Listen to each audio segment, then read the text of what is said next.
संस्कार टेक्निकल में आपका स्वागत है और दिवाली का दिन।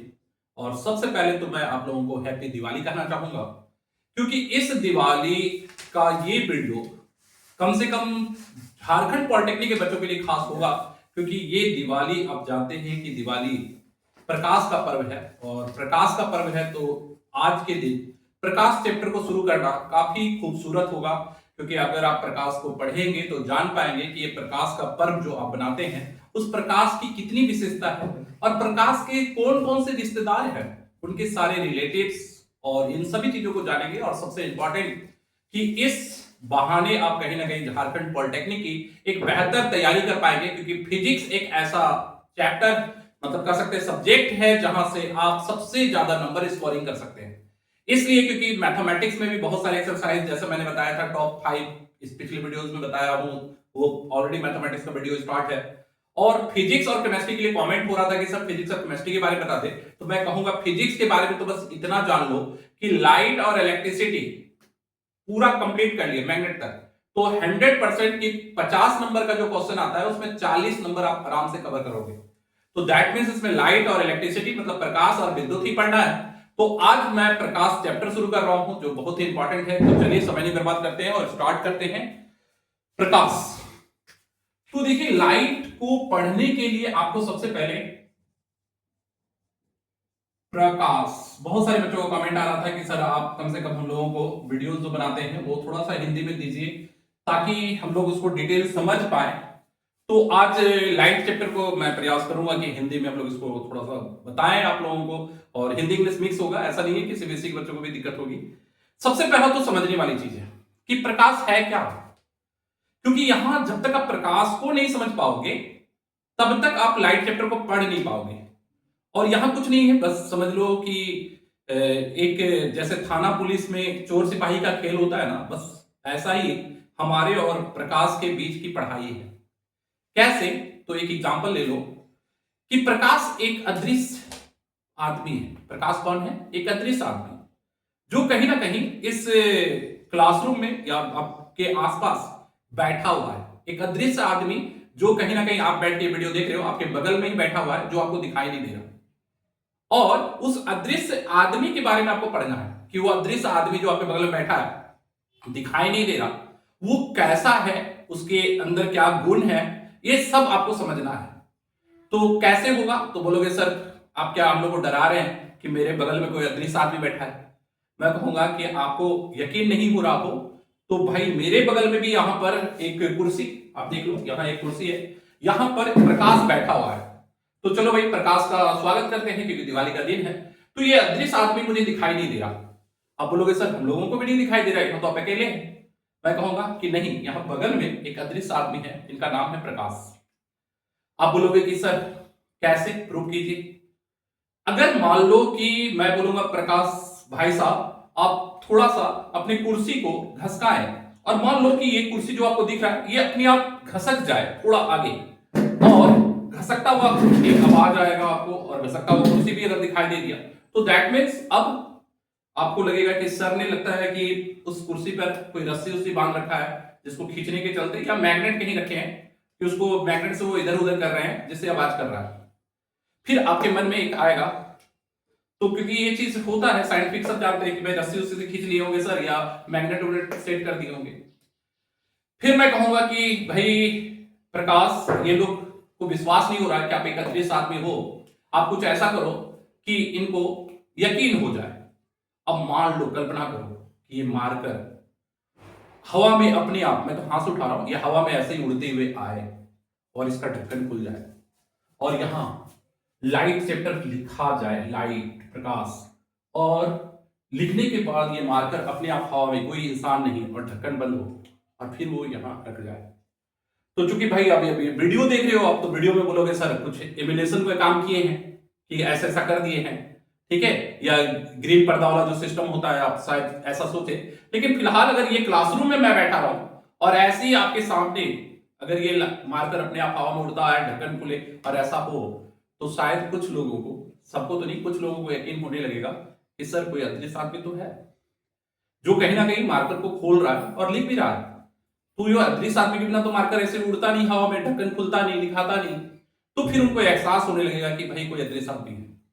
और यही है प्रकाश को पढ़ने का सिस्टम। देखो मैं बता दूं, प्रकाश को जब पढ़ोगे तो प्रकाश दिखाई नहीं देगा, प्रकाश दिखाई नहीं देगा, उसके साथ जो चीजें जुड़ी हुई हैं वो दिखाई देगी। मतलब इस मार्कर का उड़ना कोई एक आदमी का एहसास करा रहा है आपको, ढक्कन का खुलना एक आदमी का एहसास करा रहा है, दिखाई तो नहीं दे रहा प्रकाश, लेकिन उससे जुड़ी हुई चीजें, ये मार्कर हवा में उड़ रहा है, कैसे उड़ रहा है भाई, ढक्कन खुल रही है कैसे खुल रहा है, लिखा कैसे रहा है। तो ये एहसास जो होता है, यही होता है साइंस का सबसे पहला चीज, कि आपको जो चीजें पढ़नी है वो तो दिखाई नहीं देगा। प्रकाश पढ़ना तो प्रकाश एक आदमी की तरह थोड़ी आपको दिखाई दे देगा, लेकिन उसकी घटनाएं जो उसके साथ घटित होगा वो आपको दिखाई देगा। तो करना क्या है, इस मार्कर को बोलना कौन छुआ था भाई तुमको बताओ तुम। तो इस तरह से जो घटित चीजें हैं उनको पकड़ो और उससे उससे पूछताछ करो, वो बताएगा, सब कुछ बताएगा। मैथमेटिक्स का एक लैंग्वेज होता है, उस लैंग्वेज से पूछताछ करिएगा तो बताएगा कि भैया कौन हमको पकड़ा था, प्रकाश क्या करता है नहीं करता है। तो चलो बड़ा मजा आएगा इस चैप्टर में, और दिवाली के स्पेशल वीडियोस पर आप जरूर कमेंट करना कि आज का वीडियो आपको प्रकाश चैप्टर पढ़ने में कितना हेल्प किया।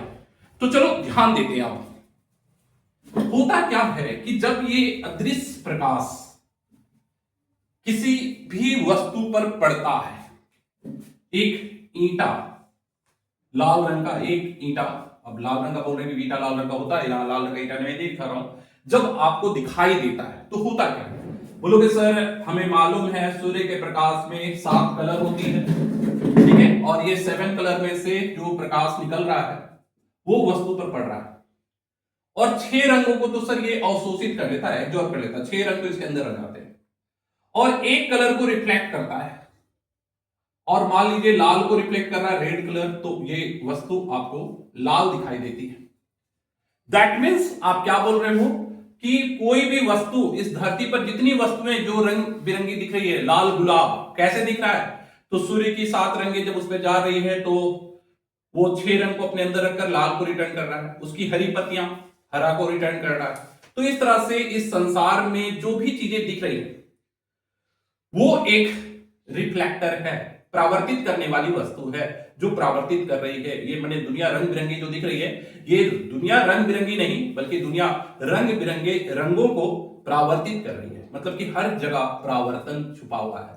मतलब आज ये जो रंग बिरंगी रोशनी, अब आज रात को दिवाली की जो रंग बिरंगी रोशनी देखोगे, ठीक है, और रंग बिरंगी रोशनी में तो चलो प्रकाश निकल भी रहा होगा लाइट्स के अंदर से, लेकिन बाकी जो रंग बिरंगी वस्तुएं देखते हैं इस पूरी धरती पर, वहां प्रकाश का परावर्तन छुपा होता है कि सभी जगह प्रकाश परावर्तित होती है और वो स्पेशल अलग अलग कलर को परावर्तित कर रही है। तो बोलेंगे सर ठीक है, इसका मतलब प्रकाश परावर्तित करती है किसी भी चीज को और कोई कलर को परावर्तित करती है, तो क्यों ना हम लोग परावर्तन को पढ़ें। यही है पहला आपका चैप्टर लाइट चैप्टर में, परावर्तन, कि आखिर परावर्तित करती है तभी ना ये सब दिखता है सर, कि सभी रंग बिरंगा जो चीज दिख रहा है वो परावर्तित कर रही है तब दिख रहा है। तो परावर्तन होता कैसा है, तो चलो भाई ये बात, अब देखो वस्तुएं थी, वस्तुएं परावर्तित कर रही थी, प्रकाश तो नहीं दिख रहा था लेकिन प्रकाश का गुण दिख रहा था कि वो अपने अंदर 6 रंग कर बाकी को परावर्तित कर रही थी। इस गुण के आधार पर हम समझ गए कि प्रकाश परावर्तित करती है, तो हम परावर्तन को पढ़ने के लिए स्टार्ट कर दिए। अब रिलेटिव, चलो भाई अब हमें परावर्तन पढ़ना है, तो इस धरती पर कहीं ना कहीं प्रकाश का एक अच्छा रिश्तेदार छुपा है, और आज उस रिश्तेदार का मैं आपको नाम बताऊंगा जिसके साथ प्रकाश का एक गहरा रिश्ता है। कैसा रिश्ता, तो अभी आपने देखा ईंटा, तो ईंटा तो भाई 6 रंग को रख लिया था ना, एक को परावर्तित किया।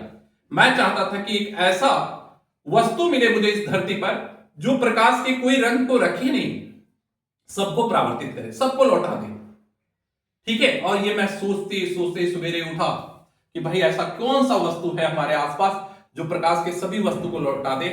तो अचानक मेरा ध्यान मेरे घर पर के जो मिरर होता है, शीशा होता है, चेहरा देखने वाला दर्पण, उस पर पड़ा, और मैं देखा तो मुझे आश्चर्य लगा कि भाई वहां मैं जिस रंग का, मैं येलो कलर का ड्रेस पहना था, पीला रंग का ड्रेस दिख रहा था, उस पर जो लिखा हुआ संस्कार टेक्निकल, उसमें जो ब्लू और रेड था वो भी दिख रहा था, और एक तरह से मैं जो भी कलर का सामान दर्पण के सामने रखा वो सभी को लौटा रहा था। तो मुझे लगा कि प्रकाश के साथ इसका जरूर कोई रिश्ता है। तो मैंने कहा कि भाई रिश्तेदार तो मिल गया, और वो रिश्तेदार का नाम था दर्पण। तो आज का टॉपिक दर्पण है। क्यों दर्पण है, क्योंकि ये प्रकाश का एक सुंदर सा रिश्तेदार है जो कहीं ना कहीं सभी रंगों को परावर्तित कर रही है। ईंटा में ऐसी क्वालिटी नहीं थी, वो छह के बदले लाल कर रहा था। जो हरी चीजें थी, मतलब जो दिख रही थी हरी वस्तुएं, वो हरा परावर्तित कर रहा था। लेकिन दर्पण दर्पण तो सभी को परावर्तित कर रहा था। तो फिर मैं दर्पण के बारे में अपना मैथमेटिकल बुद्धि लगाने लगा कि भाई मैथमेटिकल रूप से देखें कि आखिर दर्पण में क्या क्वालिटी होता है, और इसको समझेंगे हम लोग, ताकि इंपॉर्टेंट क्वेश्चन भी आपका कवर होता जाए। तो सबसे पहले मैंने देखा कि हमारे घर में जो दर्पण मिलता है, वो दर्पण तो चलो भाई उसको कहते हैं समतल दर्पण। कौन सा दर्पण? समतल समतल दर्पण। लेकिन कहीं अगर आप कहीं घूमने गए हो, या नहीं तो फिर कुछ घर की ऐसी वस्तुएं जो दर्पण की तरह ही काम कर जाती है, जैसे चम्मच, चम्मच के अंदर अपना चेहरा देखो, थोड़ा अलग टाइप का दिखेगा।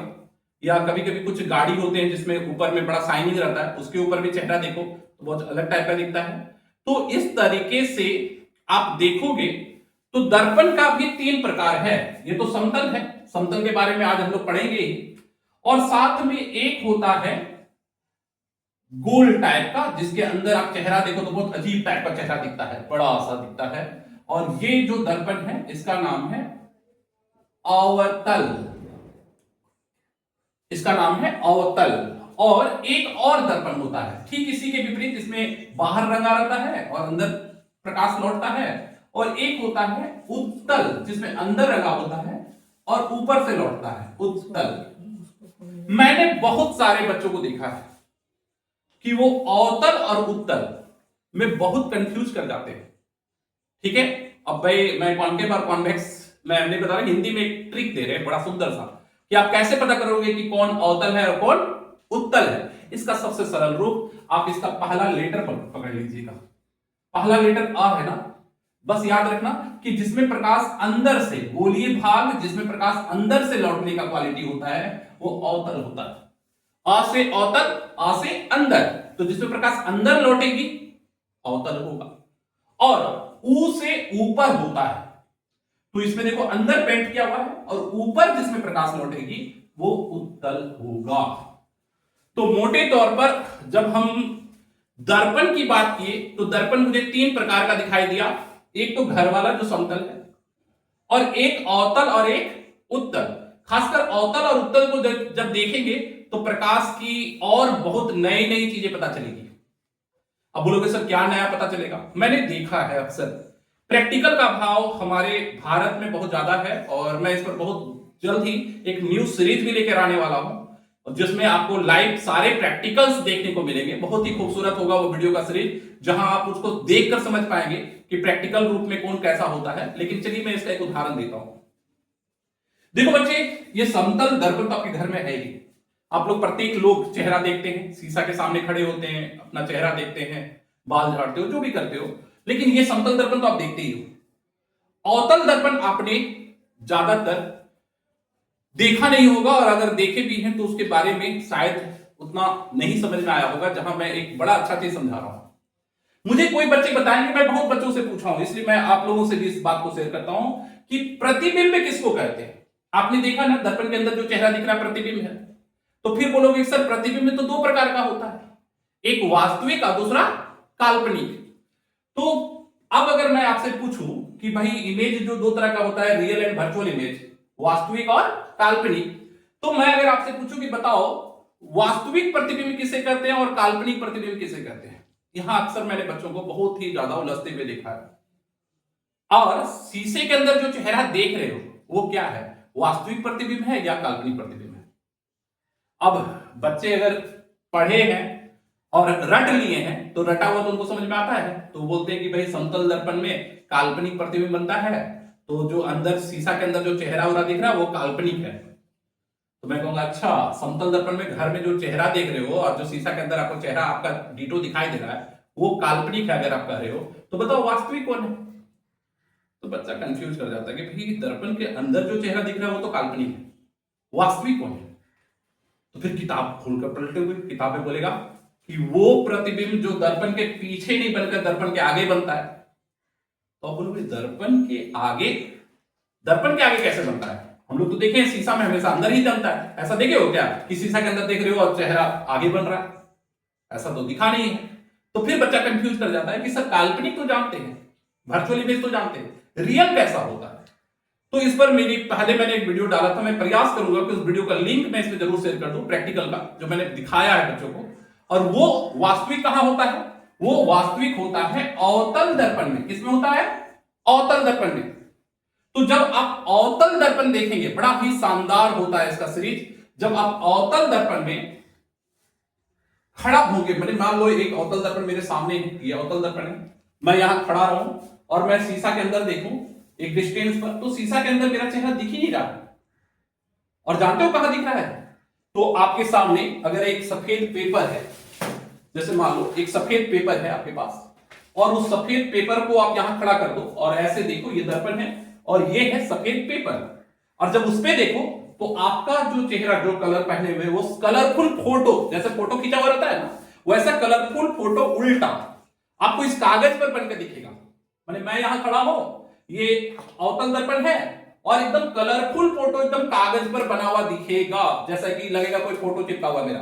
और चिपका हुआ है तो फिर बोलोगे सर हो सकता है फोटो चिपका हो। नहीं भाई, मैं हिल रहा हूं, वो भी हिलेगा सिनेमा हॉल की तरह, जैसे लगेगा आप सिनेमा हॉल के पर्दे पे देख रहे हो। और एक कलरफुल फोटो आपका एकदम सफेद पेपर पर दिखाई देगा, एकदम सिनेमा हॉल के पेपर के, माने सिनेमा हॉल में जैसे पर्दे पे देखते हैं, वैसे यहां छोटा सा पर्दा के रूप में यहां पर एकदम कलरफुल फोटो दिखाई देगा। वो है वास्तविक प्रतिबिंब। मतलब वो दर्पण के अंदर बनता ही नहीं है, दर्पण के अंदर तो काल्पनिक बनता है। वास्तविक जो बनता है वो एकदम बाहर पेपर पर बनेगा, एकदम कलरफुल। मैं यहां खड़ा, दर्पण यहां, और वो फोटो ठीक जाकर पेपर पर बनेगा। आ रही बात समझ में? अब बहुत सारे लोगों को प्रैक्टिकल के अभाव में मैं ये बात तो बता दिया, लेकिन प्रैक्टिकल नहीं किए हैं तो डाउट होता होगा कि सर बनता है क्या? अरे भाई, तो आप यही बता दो ना कि आप सिनेमा हॉल पे पर्दे पे फिल्म देखे हो ना, वो पर्दा पे फिल्म कैसे बनता है? क्या पीछे में टीवी लगा रहता है बड़ा सा, कि उसके आगे ही एक प्रोजेक्टर लगा रहता है और वो प्रोजेक्टर से फिर पर्दे पर पूरा फिल्म बनता है, पर्दा पे जैसे बड़ा फिल्म बनता है, वो भी तो वही एग्जाम्पल है। तो इसका प्रैक्टिकल इसलिए मैं जरूर कहना चाहूंगा कि भाई फिजिक्स या केमिस्ट्री एक ऐसा सब्जेक्ट होता है जिसका प्रैक्टिकल साथ में होता रहे, बड़ा मजा आ जाता है। मैं कोशिश करूंगा कि मैं प्रैक्टिकल सीरीज भी बहुत ही जल्द आप लोगों के लिए लाने वाला हूं, ताकि प्रैक्टिकल देखकर कहीं ना कहीं ये सब बातों को इतना बोलकर समझाने की जरूरत नहीं है, अब प्रमाण के साथ उन चीजों को महसूस कर पाए। तो चलो भाई, समझ में कुछ कुछ तो आया होगा कि सर वास्तविक प्रतिबिंब अवतल में बनता है, और बनता कैसा है ये मैंने अभी आभास कराया है, और इसको कर कर देखेंगे जब तो और मजा आ जाएगा। और इसमें काल्पनिक प्रतिबिंब बनता है। तो अब फिर से वही सवाल कि सर प्रतिबिंब बनता क्यों है, ये समझाइए ना। कि आपको आज प्रकाश पढ़ा रहे हैं, आपने ये बताया कि ये सब दर्पण है जो प्रकाश के अधिकांश भाग को परावर्तित कर देती है, तो प्रतिबिंब बनता कैसे है? तो अब प्रतिबिंब का परिभाषा सुन लो और कहीं ना कहीं कुछ क्वालिटी को भी समझेंगे। तो देखो, प्रतिबिंब बनता है परावर्तित किरणें। परावर्तित किरणें किसको कहते हैं भाई, समझ लो। ये समतल दर्पण है, समतल अवतल सब में होता है। वे प्रकाश जो किसी जगह से आ रही है वो होता है आपतित किरण। वो क्या होता है? आपतित किरण। जब कोई प्रकाश आ रही है तो वो कहलाता है आपतित किरण, जो दर्पण पर आती है। और टकराने के बाद जो लौटती है उसको कहते हैं परावर्तित किरण। मतलब इंसिडेंस रे, रिफ्लेक्ट रे। जो प्रकाश आ रही है आपतित किरण, और जो लौट रही है वो परावर्तित किरण। तो यहां प्रतिबिंब का परिभाषा क्या है वो सुन लो। परावर्तित किरणें जिस बिंदु पर कटती है, मतलब लौटने वाली जो आ रही है ना, आ रही है, लौटने वाली किरणें जिस बिंदु पर कटती है उसको प्रतिबिंब कहते हैं। बोलोगे सर समझ में कुछ कुछ आ रहा है लेकिन कंफ्यूजन है। हम बोलेंगे क्या कंफ्यूजन है? बोलो कि सर आप बता रहे हैं कि ये समतल दर्पण है। बोलेंगे ठीक है। आप बता रहे हैं आपतित किरण है। बोलेंगे एकदम सही बात। और ये लौट रही है वो परावर्तित किरण है। हम बोलेंगे एकदम। और आप बोल रहे हैं प्रतिबिंब होता है जो परावर्तित किरणें होती हैं वो जहां कटती है। तो ये परावर्तित किरण तो इधर है सर, तो कटेगी तो इधर ना। तो परावर्तित किरण अगर इधर कटेगी तो आप बोले कि समतल दर्पण में काल्पनिक प्रतिबिंब बनता है। तो फिर प्रतिबिंब पीछे कैसे दिखता है? आप तो बोले परावर्तित किरण इधर कटेगी, परावर्तित तो इधर हो रही है, तो कटना तो इधर चाहिए, तो पीछे कैसे दिखता है? मैं कहूंगा देखो, मैं भी सही हूं, आप भी सही हो। परावर्तित किरणें मुड़ के जा रही है, लेकिन आप समझो पहले बात को। अगर एक बिंदु है और इस बिंदु से ये आपतित किरण, ये परावर्तित किरण, और उसी बिंदु से दूसरा आपतित किरण और दूसरा परावर्तित किरण जब गई तो ये कटी ही नहीं बल्कि फैल गई। ये कटी नहीं, देखते हो, एक आई दूसरी का एक फैल गई। अब बोलोगे सर फैल गई, कैसे फैल गई, ये बात आपको कैसे पता? तो मैं कहूंगा इसके लिए, जैसे मैंने कहा था ना कि आप प्रकाश को पढ़ना हो तो प्रकाश के रिलेटिव्स के कुछ नियम पढ़ो, तो इसके लिए आपको परावर्तन का नियम समझना होगा। आइए मैं थोड़ा सा सरल से समझा दूं। परावर्तन का नियम दो है। पहला नियम है कि जब कोई परावर्तक सतह, मतलब जहां से परावर्तित होगी, उसमें आने वाली किरण, जाने वाली किरण और अभिलंब तीनों एक ही सतह पर होती है, मतलब तीनों अलग अलग सतह पर नहीं होती। ये पहला नियम। और दूसरा नियम है कि ये जो लंब डाले हैं, आने वाली किरण और लंब के बीच के कोण को कहते हैं आपतन कोण। कौन सा कोण? आपतन कोण। तो ये जो कोण बनता है और जो लौट रही किरण है उसका लंब के साथ जो कोण बनता है, ये दोनों बराबर होता है। आपतन कोण परावर्तन कोण के बराबर होता है। कितने नियम हो गए? दो। पहला, आने वाली किरण आपतित किरण, जाने वाली परावर्तित किरण, और इस पर डाला गया 90 डिग्री पर लंब, ये तीनों एक ही जगह पर होता है। दूसरा कि आने वाली किरण और लंब के बीच जो कोण है आपतन कोण, और जाने वाली किरण और लंब के बीच जो है वो परावर्तन कोण, ये दोनों बराबर होता है। अब अगर इस नियम को देखो तो देखो, समझो बात को। यहां से प्रकाश की किरण आई और गई, तो यहां पर जितना कोण बनेगा उतना यहां बनेगा। अरे समझ में, एक एग्जांपल लो। मान लो इस लाइन पर यहां बना था 60 डिग्री, तो भाई ये 90 डिग्री पर है तो यहां 30 होगा, होगा कि नहीं? और अगर ये 30 है आपतन कोण, तो परावर्तन कोण भी 30, तो फिर बचा इधर कितना? 60। ये तो समझ में आ गया आपको। लेकिन अगर मान लो यहां पर और आगे बढ़े तो यहां से तो ये बढ़ जाएगा, तो ये तो 70 हो जाएगा, क्योंकि भाई जैसे जैसे हम लोग ये तो नजदीक जाएंगे तो कोण बढ़ेगा, तो ये घटा दीजिए इसको, ये 60 यहां वाला आगे बढ़े हैं तो घट जाएगा, नजदीक आएंगे तो बढ़ जाएगा, यहां नजदीक जाएंगे तो ये 70 होगा, और इधर आगे बढ़े तो घट जाएगा, 50 हो गया। अब अगर ये 50 है तो ये कितना होगा? तो बोलोगे सर 40, और नियम के अनुसार इधर भी 40, तो इधर बचा 50, 90 90 हो गया। तो सोचो एक जा रहा है 30 पर, लंब से 30 पर, और एक जा रहा है 40 पर, तो ये फैलेगा ही ना। दोनों तो 30 30 नहीं है, समानांतर जाएगा। एक 30 पे जा रहा है और एक 40 पे जा रहा है, फैल जाएगा। और यहां 70 वाले पर अगर मान लेते हैं तो यहां पर 20 बनेगा, तो 20 पे ही जाएगा, तो ये इधर जाएगा, तो सब फैलता हुआ जाएगा। तो ये होता है समतल दर्पण में, कि समतल दर्पण में एक बिंदु से प्रकाश की किरण जैसे ही इन सतहों पर पड़ती है तो टकराने के बाद सब फैलती है, सारे प्रकाश लौटने के बाद क्या करती है? फैल जाती है।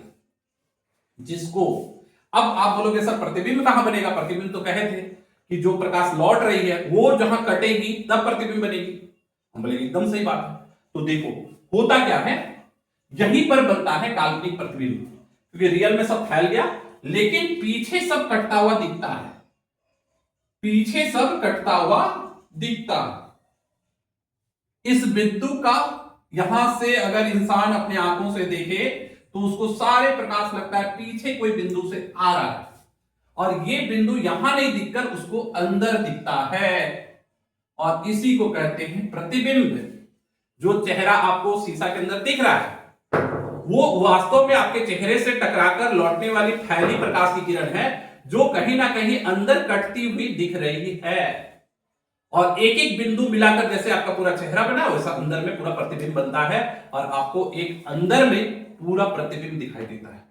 मतलब अगर मान लो यहां पर एक तस्वीर है जिसके माथे पर एक छोटी सी बिंदी थी, तो उस तस्वीर की बिंदी आपको यहां दिखाई दे रही है, और बाकी बिंदियां जो चेहरा होगा वो चेहरा दिखाई देगा।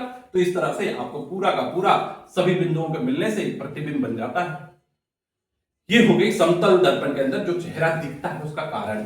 मतलब कारण क्या है? वही प्रकाश की लौटने वाली किरणों का फैलना, क्योंकि वो फैलता हुआ है, अंदर में सब कटता हुआ दिखता है। ठीक है, तो ये बात आप लोगों को लगभग समझ में आ गया होगा। चलिए आगे बढ़ते हैं। तो दर्पण में सबसे पहला रिलेटिव कौन है? समतल दर्पण। अब चलो भाई समतल दर्पण को अपने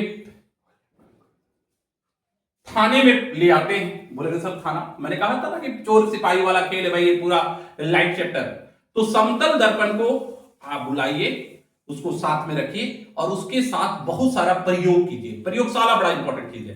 तो समतल दर्पण को अपने थाने में ले आने का मतलब हुआ अपने प्रयोगशाला में लाना, और उस प्रयोगशाला में बैठकर समतल दर्पण के साथ बहुत सारा प्रयोग कर कर देखते हैं।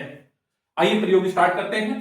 तो सबसे पहला ये हमारा समतल दर्पण, और हम सबसे पहले एक कैंडल रख दिए इसके सामने। एक कैंडल रखे, एक जलता हुआ कैंडल, दिवाली का दिन है, कैंडल रख लीजिए आप और प्रयोग स्टार्ट कीजिए। जैसे ही आप एक कैंडल इसके सामने रखेंगे, आप देखेंगे कि उस समतल दर्पण के पीछे एक कैंडल आपको दिखाई देगा, वही जलता हुआ कैंडल। अब प्रयोग को ध्यान से समझेंगे और एक एक नियमों को समझ लेंगे कि नियम क्या हो रहा है। कैंडल को धीरे धीरे दर्पण के नजदीक लाइए। कैंडल को धीरे धीरे दर्पण के नजदीक लाइए। आप देखेंगे वो जो प्रतिबिंब है वो भी दर्पण के धीरे धीरे नजदीक आ रहा है। आप एकदम शीशा से सटा दीजिए, वो कैंडल भी आपको शीशा पे सिटा हुआ दिखेगा छाया। जैसे जैसे आप दूर जाएंगे वैसे से वो भी दूर जाता जाएगा।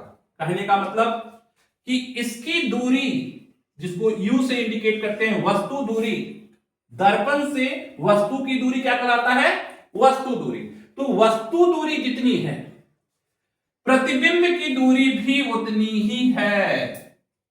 वस्तु दूरी जितनी है प्रतिबिंब की दूरी उतनी ही है। वस्तु की ऊंचाई जितनी है, हाइट, प्रतिबिंब की हाइट भी उतनी ही है। वस्तु दूरी, प्रतिबिंब दूरी, वस्तु की ऊंचाई, प्रतिबिंब की ऊंचाई, सब कुछ बराबर है।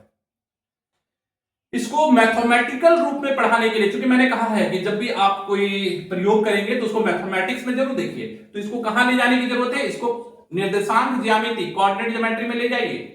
कोऑर्डिनेट ज्योमेट्री, आइए भाई थोड़ा ग्राफ देख लेते हैं कोऑर्डिनेट ज्योमेट्री का। ये होता है निर्देशांक ज्यामिति, जिसमें एक एक्स एक्सिस होता है और एक वाई एक्सिस होता है, और इस तरफ पॉजिटिव होता है, प्लस वाला नंबर 1 2 3 जितना होता है पॉजिटिव होता है। इस तरफ नेगेटिव होता है, -1 -2 -3 नेगेटिव। उसी तरह से ऊपर क्या होता है? पॉजिटिव, 1 2 3 पॉजिटिव, और ये क्या होता है? नेगेटिव। तो सबसे पहला काम होता है कि इस ग्राफ में ये जो दर्पण है ना, ये जो शीशा देख रहे थे, तो ये शीशा को एकदम बीचों बीच रख लीजिए। इसके इस तरफ देखो, जिधर नेगेटिव साइड है, जिधर नेगेटिव साइड है मतलब कि जिधर ऋणात्मक चिन्ह है, माइनस वाला, उधर का चेहरा दर्पण की तरफ होगा। मतलब कि वस्तु किधर रहेगा? नेगेटिव की तरफ, और वस्तु किधर रहेगी? पॉजिटिव की तरफ। आ रही बात समझ में? तो ध्यान दीजिएगा कौन सा चीज कैसे नापा जाता है इस मैथमेटिक्स में, ताकि आपको मैं आगे का पढ़ाई अच्छा से करवा पाऊं। जो वस्तु की दूरी है, वस्तु की दूरी है, वस्तु कितनी दूर है, वो नेगेटिव साइड में नापा जा रहा है। प्रतिबिंब की दूरी पॉजिटिव साइड में नापा जा रहा है। इधर वस्तु की दूरी, तो यहां से 0 से नापते चले जाएंगे जितने दूर वस्तु होगा, और प्रतिबिंब इमेज की डिस्टेंस, तो जिधर प्लस होगा उधर नापेंगे। और एक मजेदार चीज, मैं अभी इसको क्या कहा था, कैंडल की लंबाई, जितनी ऊंची कैंडल है तो ऊंचाई किधर नापा जाएगा? ऐसे नापा जाएगा कि ऊपर की ओर नापा जाएगा? तो ऊपर की ओर नापा जाएगा। तो ऊंचाई जो भी होगा वो वाई एक्सिस पे नापा जाएगा। जैसे वस्तु है ये कैंडल, तो कैंडल की ऊंचाई किस में? h1 किस में? ऊपर प्लस नीचे माइनस। तो वस्तु कैसी? प्लस में। और प्रतिबिंब पीछे है, तो प्रतिबिंब पीछे जरूर है लेकिन किधर है? ऊपर की ओर है, क्योंकि ये काल्पनिक है। तो ये कैसा? प्लस में। तो याद रखिएगा एक चीज कि समतल दर्पण में इन ऊंचाइयों को का अनुपात, मतलब एक परिभाषा याद रखेंगे, आवर्धन। आवर्धन कहते हैं प्रतिबिंब की ऊंचाई बटे वस्तु की ऊंचाई, प्रतिबिंब की ऊंचाई बटे वस्तु की ऊंचाई को आवर्धन कहते हैं। और समतल दर्पण में ये दोनों ही बराबर 4 4, तो 4 4 कटकर कितना 1, और प्लस में क्योंकि ये भी प्लस में है और ये भी प्लस में, ऊंचाइयां प्लस में होती है, तो समतल दर्पण दोनों प्लस में, तो आवर्धन कैसा होगा प्लस में। तो अगर प्रश्न आए आपके पास कि समतल दर्पण का आवर्धन कितना होता है, तो सबसे पहले आवर्धन जान लो। आवर्धन किसको कहते हैं, तो प्रतिबिंब की ऊंचाई और वस्तु की ऊंचाई के अनुपात को, मैंने ऊपर नीचे रखकर काटने को, और ये दोनों चूंकि बराबर है तो कट के हमेशा बराबर आएगा, तो 1 आएगा। और चूंकि वास्तविक प्रतिबिंब जो चेहरा आप अंदर देखते हो वो भी सीधा ही होता है, तो दोनों ही y एक्सिस पे नापा जाएगा, इसलिए दोनों ही पॉजिटिव होगा और कटकर 1 हो जाएगा। तो ये पहली प्रयोग है जहां आपको क्या क्या समझ में आया कि समतल दर्पण में सर जो चेहरा बने जो वस्तु होती है उसका ठीक पीछे बनता है, बनने का कारण मैंने पहले बता दिया, और सेम हाइट का होता है जिसके चलते इसका आवर्धन 1 होता है। दूसरा, वस्तु दूरी और प्रतिबिंब दूरी क्या होता है, बराबर होता है। यहां तक समझने के बाद कुछ और भी मुख्य बातें हैं, और इसको ग्राफिक्स से हम लोग इसलिए समझ रहे हैं क्योंकि अभी जो गोलीय दर्पण पढ़ेंगे अवतल और उत्तल, उसमें ये ग्राफ बहुत ही बड़ा रोल प्ले करता है, इसलिए इसका जरूरत हमें खासकर गोलीय दर्पण में बहुत ज्यादा पड़ेगा।